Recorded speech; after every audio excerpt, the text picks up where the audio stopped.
राम राम दोस्तों अगर आप यहाँ पे पोजीशन लेते हैं और पोजीशन लेने का सोचते हैं सीधे सीधे अगर हम बात करें यहाँ पे आपको कितना बेहतरीन रिस्क रिवॉर्ड रेशियो मिला है, अगर उस सिचुएशन का डिस्कशन करें यहाँ पे, और मैं यहाँ पे लगाता हूँ ये लो पकड़ लेता हूँ और ये हाई को यहाँ पे पकड़ने की कोशिश करता हूँ, ये वाला यहीं पे क्यों लगाया इसका भी हम आगे डिस्कशन करेंगे।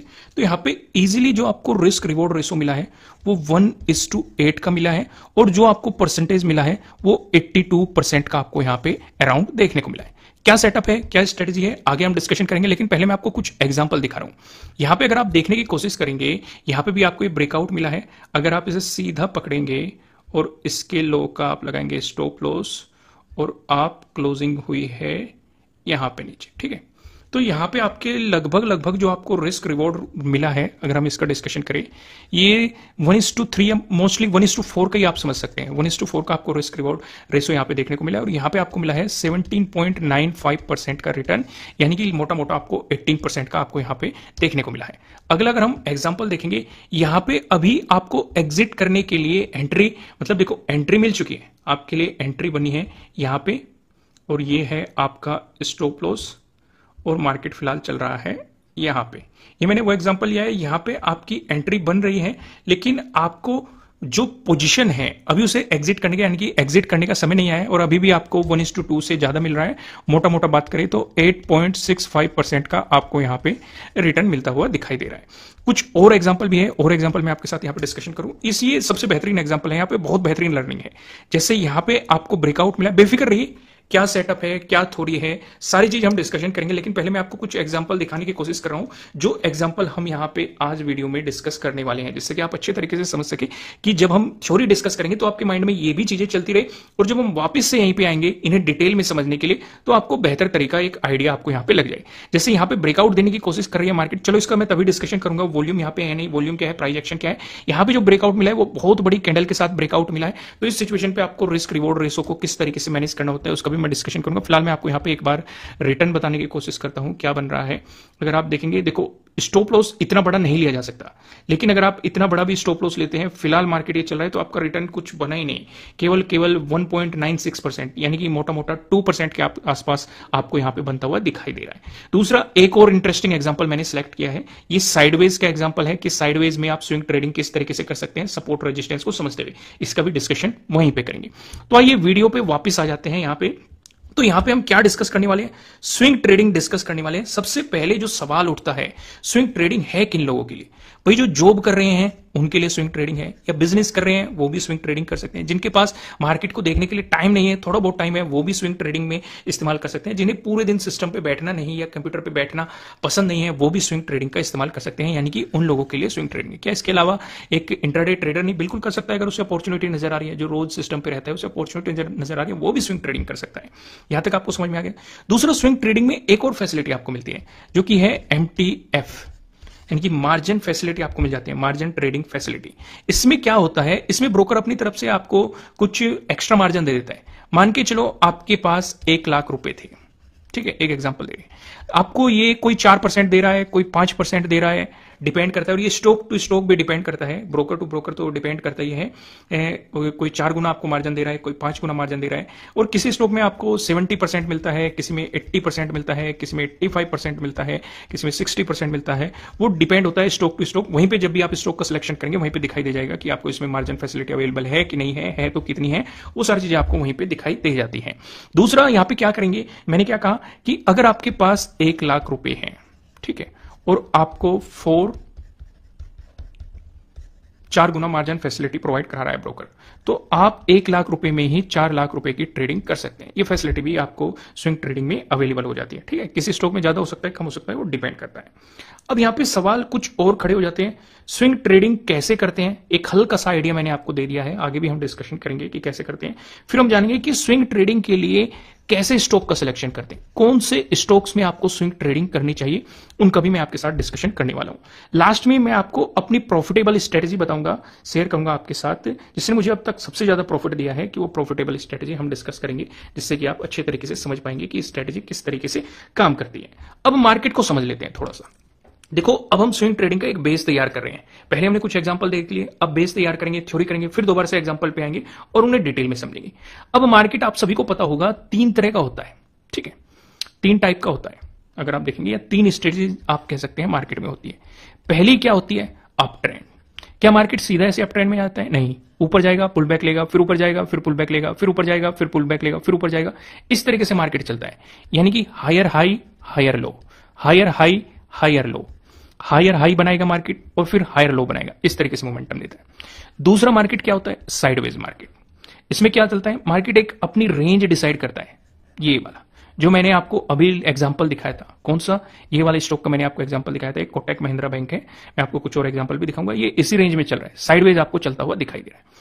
तीसरी तरह का जो मार्केट होता है, तीसरी तरह का मार्केट होता है डाउन ट्रेंड वाला। क्या मार्केट डाउन ट्रेंड में इसी तरीके से चलता है? नहीं, मार्केट इस तरीके से चलेगा, भाई गिरेगा पुल बैक लेगा, गिरेगा पुल बैक लेगा, गिरेगा पुल बैक लेगा, यानी कि वो क्या बनाएगा? लोअर हाई लोअर लो। ये क्या बनाएगा? लोअर हाई लोअर लो, लोअर हाई लोअर लो, लोअर हाई लोअर लो। इस तरीके से मार्केट मोमेंटम करेगा। तो यहीं पे हमारे लिए अपॉर्चुनिटीज निकल के आती है। जैसे अगर हम इसी की बात करें, जब मार्केट पुल बैक कर रहा है तो हम यहीं पे ही अपना पैटर्न ढूंढेंगे। कौन से पैटर्न ढूंढेंगे? मैं आपको 4 तरह के पैटर्न बताऊंगा, बल्कि 5 तरह का डिस्कशन कर लेंगे। तो वे पैटर्न ढूंढेंगे और यहीं पे हम अपनी एंट्री क्रिएट करेंगे। इन पुल बैक्स पे हम सोचेंगे, प्लान करेंगे कि मार्केट हमें एक बेहतर अपॉर्चुनिटी दे दे, हमारा कोई पैटर्न बना दे, और यहीं पे आपको स्टॉप लॉस अपना डिसाइड करना है। कैसे करना है वो भी डिस्कशन करेंगे। यहीं से टारगेट आपको डिसाइड करना है, एंट्री पॉइंट यहीं से डिसाइड करना है। समझ में आ गया? साइडवेज मार्केट की बात करें तो साइडवेज मार्केट में हमें ये ऊपर रेजिस्टेंस जोन हो गया, ये नीचे सपोर्ट जोन हो गया। तो हम रेजिस्टेंस जोन पे कुछ ऐसे पैटर्न्स ढूंढेंगे, कुछ ऐसे कैंडलस्टिक ढूंढेंगे जो हमें नेगेटिव साइड अपॉर्चुनिटी दे, क्योंकि हमें पता है मार्केट सपोर्ट जोन तक जाएगा। सपोर्ट जोन पे हम कुछ ऐसे कैंडलस्टिक ढूंढेंगे जो हमें बताएंगे कि मार्केट बाउंस करेगा। फॉर एग्जांपल, मैं रेजिस्टेंस जोन पे क्या ढूंढता हूं? रेजिस्टेंस जोन पे मैं ढूंढता हूं शूटिंग स्टार मिल जाए, या फिर पिन बार बियरिश कैंडल मिल जाए, या फिर फुल बॉडी बियरिश कैंडल मिल जाए, या फिर मुझे यहां पे बियरिश इंगल्फिंग मिल जाए। इन चारों में से कुछ भी मिल जाए। इसमें बहुत ही छोटा सा स्टॉप लॉस देना होता है, लेकिन इसके कंपैरेटिवली रिवॉर्ड अच्छा मिल जाता है। सपोर्ट जोन पे मैं क्या ढूंढता हूं? सपोर्ट जोन पे मैं ढूंढता हूं हैमर मिल जाए, या फिर पिन बार बुलिश कैंडल मिल जाए, या फिर फुल बॉडी बुलिश कैंडल मिल जाए, या फिर यहां पे बुलिश इंगल्फिंग मिल जाए। इन चारों को ढूंढता हूं। यहां पे भी बहुत छोटा सा स्टॉप लॉस देना होता है, लेकिन उसके कंपैरेटिवली रिवॉर्ड आपको काफी बेहतरीन मिलते हुए दिखाई दे जाता है। देखो, स्टॉप लॉसेस भी हिट होते हैं, वो एक सिस्टम का पार्ट होता है। जहां पे स्टॉप लॉस हिट हो रहा है वहां पे स्टॉप लॉस लगाया इसलिए जाता है, अगर आप गलत साबित होते हैं तो आप मार्केट को स्टॉप लॉस दो और आगे की तरफ मोमेंटम करो। ठीक है, ठीक वैसे अगर जब डाउन ट्रेंड में हो, जो ये पुल बैक हो रहे हैं लोअर हाइज के पास, यहां से हम अपॉर्चुनिटीज को ढूंढेंगे, इनसे हम अपॉर्चुनिटीज को ढूंढेंगे। यहीं पे अपना एंट्री पॉइंट, स्टॉप लॉस और टारगेट डिसाइड करने वाले हैं। तो आपको मार्केट के तीनों आइडियाज के बारे में पता लग गया कि किस तरीके से इन पे काम करना होता है, उसका भी आपको आइडिया पता लग गया। अब यहां पे सवाल उठता है कि स्विंग ट्रेडिंग के लिए आपको स्टॉक का सिलेक्शन कैसे करना है। भाई हमें यह भी तो पता होना चाहिए कि भाई किस स्टॉक में जाके हमें ये पैटर्न ढूंढने हैं, तभी तो हमें पता चलेगा कि भाई कौन सा हमें करना है, कौन सा नहीं करना है, कौन से पैटर्न है, वो भी हम डिस्कशन करेंगे आगे। लेकिन पहले स्टॉक का सिलेक्शन कर लेते हैं कि भाई कौन से स्टॉक पे हमें काम करना होता है। तो आपको 2 तरह की चीजें देखनी होती है। पहली, आपके स्टॉक में होनी चाहिए हाई वॉलेटिलिटी। इसका मतलब क्या होता है? प्राइस एक जगह स्थिर न रहे, वह मूव करता रहे। ठीक है, आपके स्टॉक में हाई वॉलेटिलिटी होनी चाहिए, तभी आप उसमें काम करेंगे, नहीं तो काम नहीं करेंगे। ठीक है, दूसरी चीज जो है आपके लिए, यह है हाई लिक्विडिटी, यानी कि वॉल्यूम काफी अच्छा होना चाहिए। वॉल्यूम आते रहने चाहिए मार्केट में। अगर वॉल्यूम नहीं है उस स्टॉक में तो काम नहीं करना है। इन दोनों में से किसी भी स्टॉक में एक चीज होगी तब भी काम नहीं करना है, दोनों चीजें होनी चाहिए। हाई वॉलेटिलिटी भी आपको देखनी है, यानी कि प्राइस एक जगह स्थिर न रहे, मोमेंटम होता रहे प्राइस में। दूसरा, आपको हाई लिक्विडिटी देखनी है, यानी कि वॉल्यूम देखना है, यानी कि उसमें बायर्स और सेलर्स होने चाहिए। खरीदारी हो रही है, रोज बिकवाली भी हो रही है, रोज खरीदारी भी होती है, उन चीजों पर आपको फोकस रखना है। इसका सिंपल सा एक तरीका होता है, वही जो लार्ज कैप स्टॉक होते हैं, मिड कैप स्टॉक होते हैं और स्मॉल कैप स्टॉक होते हैं। अगर आप बिगनर हैं तो आपको स्मॉल कैप स्टॉक से दूर रहना चाहिए, क्योंकि यहां पे छोटी कंपनी होती है तो ऑपरेटर के पास काफी ज्यादा पैसा होता है, वो मैनिपुलेशन कर सकता है। लेकिन लार्ज कैप में बहुत कम चांसेस होते हैं, मिड कैप में भी बहुत कम चांसेस होते हैं, और यहाँ पे वॉल्यूम भी अच्छा रहता है, लिक्विडिटी भी अच्छी रहती है, और यहाँ पे आपकी वॉलेटिलिटी भी काफी अच्छी रहती है। तो इसलिए आपको यहां से बेहतर रिजल्ट मिल सकता है। चलो, आपको ये तो चीज पता चल गई। अब स्ट्रेटेजी क्या है, किस स्ट्रेटजी पे काम करना है। मुझे पर्सनली 4 पैटर्न सबसे ज्यादा पसंद है। अगर आप मेरी वीडियोस देखते हैं तो मैंने इनका पहले भी बहुत बार डिस्कशन किया हुआ है। अगर आप देखेंगे, ट्रायंगल पैटर्न, ठीक है, फिर है ट्रेंड लाइन से मिलकर बनाओ पैटर्न, ये देखो यहाँ पे ट्रेंड लाइन से मिलकर बना हुआ है, ठीक है। फिर है पैरेलल पैटर्न, जो मैंने साइडवेज मार्केट में हम ये वाला पैटर्न ढूंढेंगे। लेकिन आपको इसमें आज एक पैटर्न और ऐड करना है, यानी कि आपको देखना है मार्केट में फ्लैग एंड पोल बनता हुआ दिखाई दे रहा हो और उसका ब्रेकआउट मिल रहा हो, यानी कि आप ये 5 पैटर्न मार्केट में ढूंढने की कोशिश करेंगे। जिस भी स्टॉक में आपको ये दिख जाएंगे, जैसे ब्रेकआउट प्लान होगा तभी आप इसमें एंट्री क्रिएट कर सकते हैं। एंट्री कहां क्रिएट करनी है वो भी हम देखेंगे, उस बात से भी आप बेफिक्र रहिए, क्योंकि नहीं तो कंफ्यूजन रहेगा। मैं आपको एक हिंट दे देता हूं। अब मान के चलो यहां पे आपको कैंडल ब्रेकआउट दे रही है, इसी का ही ब्रेकआउट दे रही है। क्या ब्रेकआउट कैंडल पे हमें काम करना है? बिल्कुल भी नहीं। इस ब्रेकआउट कैंडल का हाई मार्क कर लो और लो मार्क कर लो। जब हाई का ब्रेकआउट होगा तब आपके लिए एंट्री पॉइंट बनेगा, और जिस कैंडल ने पहले इस रेंज का ब्रेकआउट दिया था उस कैंडल के लो का आपका स्टॉप लॉस लग जाएगा। समझ में आ गया? सभी में सेम ही है। जो कैंडल ब्रेकआउट दे रही है उससे अगली कैंडल पे, जब अगली कैंडल इस ब्रेकआउट वाली कैंडल का हाई निकाल देगी, वो आपके लिए एंट्री पॉइंट बनेगा, और उस कैंडल का जिसने ब्रेकआउट दिया है उसके लो का आपका स्टॉप लॉस लगेगा। अब सवाल ये उठ जाता है टारगेट कैसे डिसाइड करेंगे? तो टारगेट भी अगर आपको डिसाइड करना है, टारगेट का भी डिस्कशन मैं आपके लिए यहीं पे कर देता हूं। देखो मैंने आपको यहीं पे दिखाया है रिस्क रिवॉर्ड रेशो कितने बेहतरीन आपको मिल रहे हैं। कहीं 1:3 मिल रहा है, कहीं 1:8 मिल रहा है, कहीं 1:5 मिल रहा है, अलग अलग तरह के मिल रहे हैं। लेकिन अगर आप बिगिनर हैं, आप शुरुआत करेंगे 1:2 से। हमेशा मैं यही सलाह देता हूं, ज्यादा लालच मत करो। या फिर इससे भी एक सिंपल तरीका है, आप इस्तेमाल करो 9 EMA का। ये जो आपको ब्लू लाइन दिखाई दे रही है, ये जो ब्लू लाइन दिखाई दे रही है, ये है 9 एक्सपोनेंशियल मूविंग एवरेज। इसका इस्तेमाल कैसे करना है? जैसे इसका आपको ब्रेकआउट मिलता है तो आपको मतलब आपके पैटर्न का आपको ब्रेकआउट मिल रहा है तो आप 9 EMA पे नजर रखेंगे। जब भी मार्केट 9 EMA से नीचे क्लोजिंग दे देगा, भाई देखो मार्केट गया तो यहां तक है, लेकिन मैंने यहां तक ही क्यों लगाया? क्योंकि यहां पे आप देखेंगे इस रेड वाली कैंडल ने नीचे क्लोजिंग दे दी, तो इसका मतलब एग्जिट करने का समय आ चुका है। तो आपको बहुत बेहतरीन काफी रिस्क रिवॉर्ड, मतलब जो रिवॉर्ड मिलता है वो काफी अच्छा मिल जाता है अगर आप 9 EMA को फॉलो करते हैं कि भाई पैटर्न का आपने ब्रेकआउट देखा, एंट्री बनाई, जैसे 9 EMA से नीचे क्लोजिंग होगी तो वो आपके लिए क्या हो जाएगा? आपके लिए सीधा सीधा एग्जिट हो जाएगा। यहां तक चीजें प्लान होगी, क्योंकि इससे आपको बड़ा मोमेंटम मिल जाता है स्विंग के दौरान। समझ में आ गया? टाइम फ्रेम आपको क्या रखना है, टाइम फ्रेम का भी डिस्कशन कर दूं।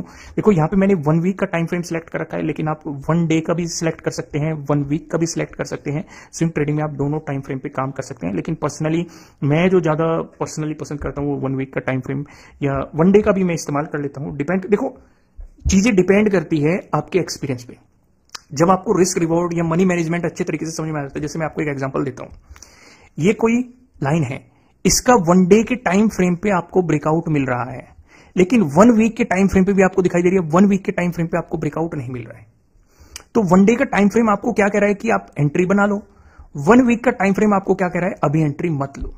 ठीक है, अब यहां पे होता क्या है, जिसे एक्सपीरियंस है वो अगर रिस्क प्लान करेगा प्रॉपर तरीके से स्टॉप लॉस लगा के, तो इसे भी ट्रैक करता रहेगा 1 वीक पे, जैसे मैं पर्सनली पसंद करता हूं।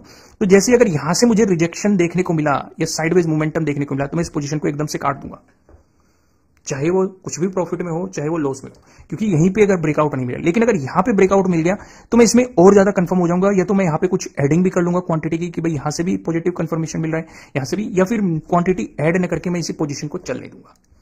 देखो आपको कुछ रूल बनाने पड़ेंगे, कुछ नियम बनाने पड़ेंगे, तभी जाके आपके लिए एक बेहतर रिजल्ट निकल के आ सकता है। यहां तक चीजें समझ में आ गई? आइए डिस्कशन को थोड़ा सा आगे बढ़ाते हैं। अब बात आती है कि वे स्टॉक हमें मिलेंगे कहां पे, उसका भी तो डिस्कशन कर लेते हैं। लेकिन पहले मैं कैंडल का जब डिस्कशन चल रहा था ब्रेकआउट का, मैं आपको ये समझाता हूं। मान के चलो ये आपकी ग्रीन कैंडल है, ठीक है। ग्रीन कैंडल में ये क्या हो गया? आपका लो हो गया, ये क्या हो गया? ये आपका हाई हो गया, ये आपका क्या हो गया? बॉडी हो गया, ठीक है। ये आपका क्या हो गया? क्लोज हो गया, और ये आपका क्या हो गया? ओपन हो गया। अगर ये कैंडल रेड होती, ठीक है, ये मैं क्यों बता रहा हूं अभी आपको समझ में आएगा। तो ये बॉडी तो सेम ही रहेगी, ठीक है, ये हाई भी सेम रहेगा और ये लो भी सेम रहेगा, लेकिन यहां पे कुछ चीजें बदल जाएगी। ओपन ये यहां पे होगी और क्लोज ये रहेगा, ठीक है, ये अपोजिट हो गई। ग्रीन कैंडल नीचे ओपन हो रही थी, क्लोज ऊपर जाके हो रही थी। रेड कैंडल ऊपर ओपन हो रही है, क्लोज नीचे जाके हो रही है। ये मैंने इसलिए समझाया जिससे आपको कंफ्यूजन ना हो कि भाई इसके हाई के ब्रेकआउट पे काम करना है, या फिर जो हाई लगा हुआ है उसके ब्रेकआउट पे काम करना है, या लो के ब्रेकडाउन पे काम करना है, या क्लोजिंग के ब्रेकडाउन पे काम करना है। आपको हाई के ब्रेकआउट पे काम करना है। समझ में आ गया? अगर नेगेटिव नीचे की तरफ मोमेंटम आपको अपॉर्चुनिटी मिल रही है तो उस कैंडल के लो के ब्रेकडाउन पे काम करना है। समझ में आ गया यहां तक? आइए अब मैं आपको समझाता हूं कि आपको स्टॉक का सिलेक्शन कहां से करना है। आपको गूगल में जाना है और वहां पे डाल देना है 52 वीक हाई स्टॉक्स। जैसे ही आप डालेंगे आपको एनएससी की वेबसाइट मिल जाएगी। आप जैसे इस पे क्लिक करेंगे तो यहां पे आपको 52 हाई स्टॉक, मतलब जो 52 वीक हाई के पास में है या ब्रेकआउट दे रहे हैं, उनकी लिस्ट आपको यहां पे मिल जाएगी सीधे सीधे। ठीक है। अब यहाँ पे यहीं पे आपके पास ये है, ये ऑप्शन दिखाई दे रहा है 52 वीक हाई, यहाँ पे देखो 52 वीक हाई, ये 52 वीक लो, दोनों ऑप्शन आपको दिखाई दे रहे हैं। जैसे आप 52 वीक लो पे करेंगे तो आपके पास वो लिस्ट आ जाएगी, लेकिन हमें क्या चाहिए 52 वीक हाई, ये चाहिए। यहां से आपको स्टॉक मिल गए, इन स्टॉक को आप अपनी वॉच लिस्ट में ऐड करेंगे। जैसे आप यहाँ पे जाएंगे, आप वॉच लिस्ट में इन्हें ऐड करेंगे, यहाँ पे इन्हें ऐड करके आप इन्हें यहाँ पे ऐड करेंगे और ये ऐड हो जाएंगे। ऐड जब हो जाएंगे तो उस सिचुएशन पे आप इन्हें ऑब्जर्व करते रहेंगे कि भाई पैटर्न कौन से में बन रहा है, कौन से में ब्रेकआउट बन रहा है, कौन से में ऑल टाइम हाई निकल रहा है, उन चीजों को आप ऑब्जर्व करते रहेंगे, तो वहां से आपका स्टॉक सिलेक्शन भी हो जाएगा। समझ में आ गई आपको यहाँ पे। अब सवाल उठता है कि how to enter the trade, किस ट्रेड में हमें एंटर लेना है। तो पहली चीज हम क्या देखेंगे, पहली चीज आपको देखनी चाहिए उस स्टॉक में स्ट्रॉन्ग अप ट्रेंड हो, उसके बाद उसमें पुल बैक आया हो। जैसे इसमें आप देखेंगे अप ट्रेंड था, पुल बैक आया, ब्रेकआउट दिया, फिर से उसी ट्रेंड में जाने की कोशिश कराए। सभी में लगभग सेम ही चीज आपको दिखाई दे रही है। चार्ट पे पैटर्न बन रहे हो, जो मैंने आपको 4 पैटर्न बताए भाई, ट्रेंगल वाले पैटर्न, ट्रेंड लाइन से मिलकर बना हुआ पैटर्न, पैरेलल पैटर्न, या फिर आपको पोल एंड फ्लैग का पैटर्न दिख रहा हो, वो 4 पैटर्न भी आपको या 5 पैटर्न भी आपको कोई ना कोई सा बनता हुआ दिखाई देना चाहिए। उसका ब्रेकआउट भी होना चाहिए, और ब्रेकआउट होने के बाद जिस कैंडल ने ब्रेकआउट दिया है उसके हाई के ब्रेकआउट पे काम करना है, ना कि जिस कैंडल ने ब्रेकआउट दिया है या इसी ब्रेकआउट पे काम करना है। नहीं, जिस कैंडल ने ब्रेकआउट दिया है उसके हाई के ब्रेकआउट पे काम करना है, लेकिन स्टॉप लॉस उसी कैंडल के नीचे लगेगा जिसने आपको ब्रेकआउट दिया है। यहां तक आपको समझ में आ गया। और जो ब्रेकआउट मिला है, कई बार ऐसे केसेस में मैं आपको दिखाऊंगा, जब आपको ब्रेकआउट मिला है तो कैंडल में भी वॉल्यूम होना चाहिए। फॉर एग्जाम्पल एक केस में अभी आपको दिखाने की कोशिश करता हूं, एक और केस ये रहा। यहां पे आप देखेंगे अप ट्रेंड था, फिर मार्केट में एक रिवर्सल आया और यहां पे पैटर्न भी बन रहा है। इस एरिया में मार्केट ब्रेकआउट देने की कोशिश कर रहा है, ध्यान दो, लेकिन वॉल्यूम नहीं है, तो इसलिए काम नहीं करना है। समझो चीजों को भाई, वॉल्यूम नहीं है इसलिए काम नहीं करना है, हमें फिर अलग तरीके से काम करना है, क्योंकि ये एक सपोर्ट एरिया भी मार्केट ने बना दिया। अगर आप देखेंगे बार बार यहीं से सपोर्ट लेके बाउंस करा, और ये देखो यहाँ पे कितनी बेहतरीन बाइंग आती हुई दिखाई दी है। बहुत ही छोटा सा स्टॉप लॉस, लेकिन मार्केट ने मोमेंटम आपको काफी बेहतरीन यहाँ पे बना के दिया हुआ है। समझ में आ गई चीजें। या फिर इस तरह की ट्रेड में और कंफर्म होने के लिए जो ये स्विंग बना हुआ है, इस स्विंग के ब्रेकआउट पे भी आप काम करते हुए चल सकते हैं। बहुत सारी चीजें हैं, ये भी एक अलग टॉपिक है, ये जब हम यहाँ पे आएंगे इसका भी डिस्कशन करेंगे। तो इतनी चीजें आपको समझ में आ गई, रूल आपने अच्छे तरीके से समझ लिए होंगे। अब यहाँ पे इन्हें समझने की कोशिश करते हैं। जैसे ये पहले ही एग्जांपल लो, ये निप्पॉन का है, एनएम के नाम से आप इसे जानते होंगे। जैसे मार्केट में ये मोमेंटम आया, मार्केट ने फिर पुल बैक लिया। अब आप ऊपर देखेंगे, ऊपर रेजिस्टेंस रेजिस्टेंस रेजिस्टेंस, नीचे आप देखेंगे सपोर्ट सपोर्ट की तरह मार्केट एक्ट करता हुआ आपको दिखाई दे रहा है। अब यहाँ पे देखो कितना बेहतरीन इसने रिस्क रिवॉर्ड दिया है, आपको 82% बना के दिया है इसने। सिंपल सा टारगेट क्या होता है भाई, 1:3 तो मिल ही जाता, या 1:2 तो मिल ही जाता, 1:5 भी मिल जाता। यहां पे कितना मिला है, 1:8 आपको मिला है। लेकिन किस बेस पे हम इसमें बने रहे भाई, एक सिंपल सा तो ये भी कहता है कि भाई जब मार्केट यहां तक जाएगा तब आपका टारगेट अचीव होगा, ये भी थ्योरी कहती है। दूसरी थ्योरी क्या कहती है कि 9 EMA पे फोकस करो। 9 EMA की जब क्लोजिंग नीचे मिल जाएगी तब आपको एग्जिट करना है। क्लोजिंग कहां मिली, इस वाली कैंडल पे मिली, ये देखो लो यहां पे लगा, तो यहां पे आप एग्जिट कर सकते हैं। समझ में आ गई ये चीज। पैटर्न बना और वॉल्यूम देखो, वॉल्यूम पे भी नजर रखो। जब आपको ब्रेकआउट मिला, वॉल्यूम इसमें आना शुरू हो गया, और फिर देखो ये वॉल्यूम, ये बार कितनी बेहतरीन बनी, जो कि आपको क्लियर बता रही है कि भाई अभी आप बने रहो, अभी आप ट्रेड करते रहो, आप अपनी पोजीशन में बैठे रहो। वॉल्यूम भी आपको काफी बेहतरीन मिल रहा है। अगले वाला एग्जाम्पल देखो, अगले वाले एग्जाम्पल में आपको 2 अपॉर्चुनिटीज मिल रही है। पहली अपॉर्चुनिटीज आपको यहां पे मिली, आपको ये वाली एक रेजिस्टेंस लाइन का ब्रेकआउट मिल रहा है। इस ब्रेकआउट पे आपने काम किया। सिंपल सा टारगेट क्या हो सकता है, ये वाला टारगेट हो सकता है, अगर सिंपल सा देखें। लेकिन हमने इस पे 9 EMA भी लगा रखा है। रूल क्या कहेगा, जब 9 EMA से नीचे क्लोजिंग मिल जाएगी तब एग्जिट मारना है। तो क्लोजिंग 9 EMA से यहां पे मिली है नीचे, तो आपको यहां पे भी काफी बेहतरीन 1:4 के अराउंड रिस्क रिवॉर्ड रेशो मिला है, यानी कि 17.95%, यानी कि मोटा मोटा 18% आपको यहां पे भी मिला है। दोस्तों आगे का डिस्कशन करने से पहले मैं आपको ये बता दूं, ये आपके लिए किसी भी तरह का ना तो कोई बाय रिकमेंडेशन है, ना ही कोई सेलिंग रिकमेंडेशन है। ये जस्ट एजुकेशनल पर्पज से बनाई गई एनालिसिस वीडियो है। इन्वेस्ट करने से पहले आपको अपनी रिसर्च करनी है, अपने इन्वेस्टर की सलाह लेनी है, क्योंकि प्रॉफिट भी आपको होने वाला है, लॉस की जिम्मेदारी भी आपको अपने आप लेनी है। अगर हम अगला एग्जांपल देखें, यहां पे आप चीजों को समझने की कोशिश करें।